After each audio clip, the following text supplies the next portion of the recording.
Inilabas ng Commission on Audit ang kanilang ulat hinggil sa kabuuang sahod na natanggap ng mga opisyal ng miyembro noong nakaraang taon.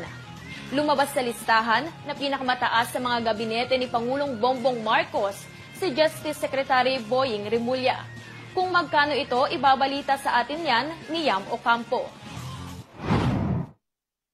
Inilabas ng Commission on Audit ang kanilang ulat kaugnay sa kabuoang sahod ng mga miyembro ng gabinete ni Pangulong Bongbong Marcos noong 2023. Ayon sa COA, nanguna si Justice Secretary Jesus Crispin Remulla sa pinakamataas ang sahod sa lahat ng gabinete na nasa higit 7 milyong piso. Pumapangalawa sa listahan si Special Assistant to the President Secretary Antonio Lagdameo Jr. na may 6.9 million pesos na sahod noong nakaraang taon. Sumunod si Science and Technology Secretary Renato Solidum na may higit 6 na milyong pisong sahod. Higit 5 milyong piso naman ang natanggap na sahod ni DPWH Secretary Manuel Bonoan. Nasa 4 million mark naman ang sahod ni na Presidential Assistant to Secretary Leo Magno, Agrarian Reform Secretary Conrado Estrella III, Energy Secretary Rafael Lotilla at Labor Secretary Bienvenido Laguesma. Gayon din sina Budget Secretary Amneha Pangandaman, Transportation Secretary Jaime Bautista,